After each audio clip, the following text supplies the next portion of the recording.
Since we're done discussing the end of the World War II, let's discuss the development of Cold War. For every hot war or bloody war, we always think about the World War I and the World War II. But have we ever thought that if there is a hot, there is a cold? If there is a Cold War, there is also a hot war, just like the development of Cold War. So for every war, we always think that kanang nabuo man jud ang war because of the causes of it. And we will discuss throughout our session. So first, let's discuss the Cold War. Please read the Cold War. The Cold War was a long period of tension and rivalry between the United States and the Soviet Union after World War II from about 1947 to 1991. So ang Cold War is rivalry daw between the nation of United States and the Soviet Union. So dili na siya nagbuo sa pila ka country, but this biggest nation in that time, which is the United States and the Soviet Union. Nakadungog na ba mo ang Soviet Union, class? So to this information is wala na hindi siya ang Soviet Union karon kana divide na siya. Ang Soviet Union, class, is kanang nag-divide siya, nagbuo siya ang 15 republics. Diyan na nabilong ang Iran, Iraq, abot sa mga Western Asia. Then, kanilang Cold War, hindi siya specifically nga kanabitang gagamit sila og mga dahas para bitaw ipaglaban kung sa ilang gusto na ipaglaban. But they are silently competing to each other through the tensions nga ilang nagyan sa pikas nga nation. So mauna ang the Cold War nga nag-start sa 1947, nag-end din sa 1991. So, if na ang Cold War, meron na naman dyan ang Cold War, di ba? Makapagpapatanan naman na naman dyan ang Cold War because of the causes of it. And those are the ideological differences, the mutual distrust and action, early action and tension. So first, let's discuss the ideological differences. Please read. After the World War II, two powerful countries had very different beliefs about how a country should be run. The two countries are United States of America and Soviet Union. So, sa dinina sa ideological differences, even though that we are allies during the World War II, naabot dahil sila yung mga silent battles. Naabot sila yung mga klase-klase nga tinuuhan, na sila klase-klase nga mga beliefs, ug naabot sila yung klase-klase of way of governing their society.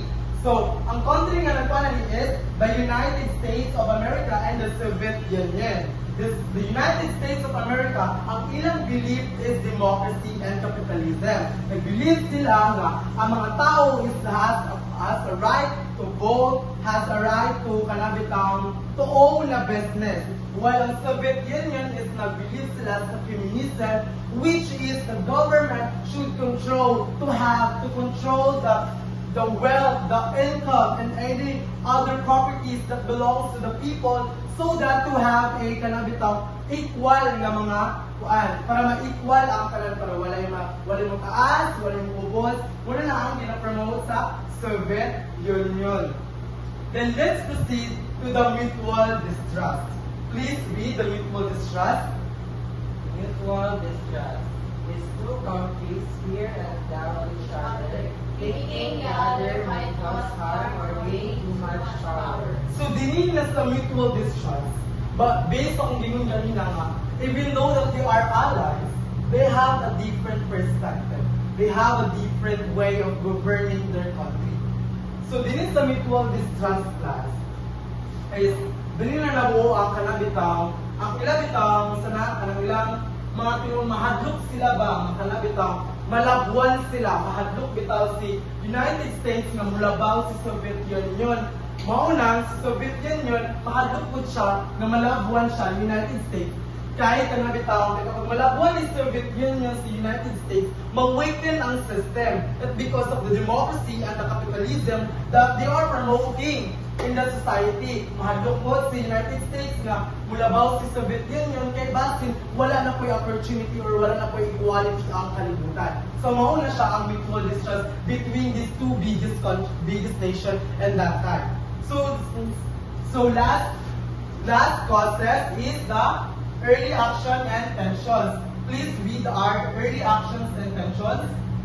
Early actions and tensions are the first moves made by countries after World War II that increased conflict and suspicion between the superpowers. So dinina sa early action and tension, since na naman sila yung mga ideological differences, na naman sila yung mga kahadlukan sa usa-usa kung kinsay, mahadlok sila ng mga malabwan, di ba? So dinina sa early action and tensions, nabuhat na siya during pa sa World War II. Na-create na sila og mga kanang strategies nga para kay kabalo naman sila nga sila gud nga country nga nag-collaborate during that time is naman sila yung mga klase nga matinuan, naman sa klase nga pamamaraan, na dili sila gusto nga i-control po sila kay they have their own way.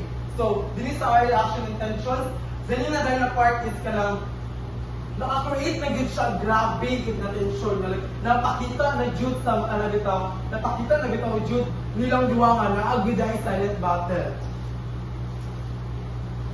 So this kanang kalipod sa early action intention dahil kanang napo din siya yung way of ngalong nabuhat ng gidiay siya. They have their own plan which are the Truman Doctrine, the Marshall Plan, and the division of Germany.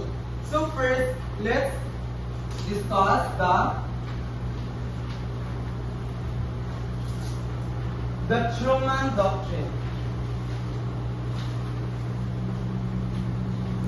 For a while, class.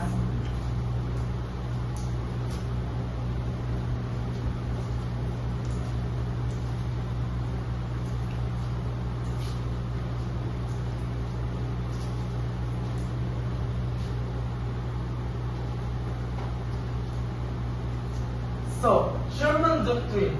Please read. Truman Doctrine is a Policy policy by the United States of America to stop the spread of communism.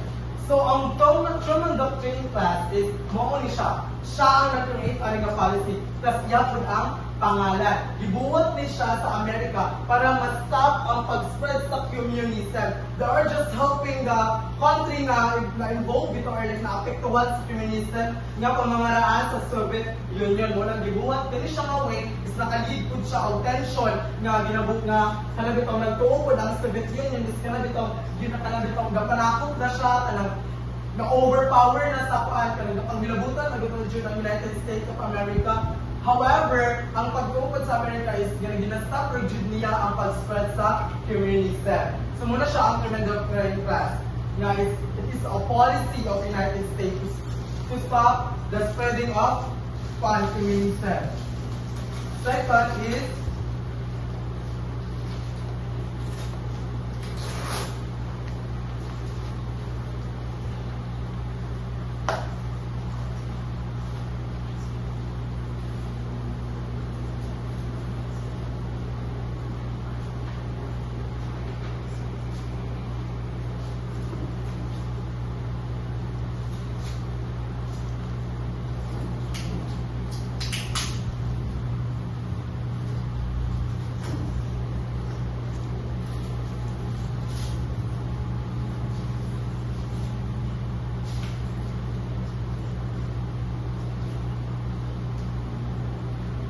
So next plan is the Marshall Plan. Please read. The Marshall Plan is the United States plan to aid financial aid to European countries to rebuild after World War II. So the sa Marshall Plan class is, ang United States is i-create nila ni para ma-help ang mga countries na affected during the World War II para ma-foster recovery sila during sa kanang pinsala gikan sa World War II. Naghatag dito sila financial para mas ma-help o rebuild faster ang community. However, the Soviet Union are thinking na ang ilang ginabuhat is kanabitang grabe ka ang apekto, mahadlok gid sila nga, hadlok gid sila malabuan class nga ang panbasin kanang spread na sa kanabitang United States ang sila ang democracy and capitalism sa wala na din ang communism which they believe.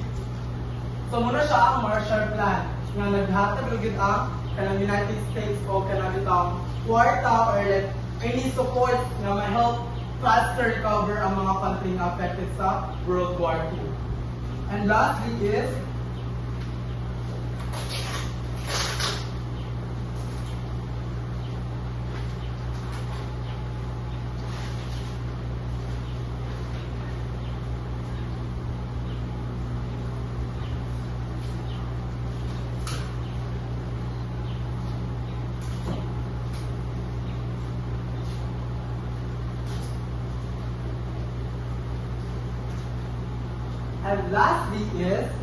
the division of Germany. So, dinina sa division of Germany. Please read. The division of Germany. After World War II, Germany was divided into zones controlled by different countries. West Germany, democratic, supported by USA, while the East Germany, communist, supported by USSR.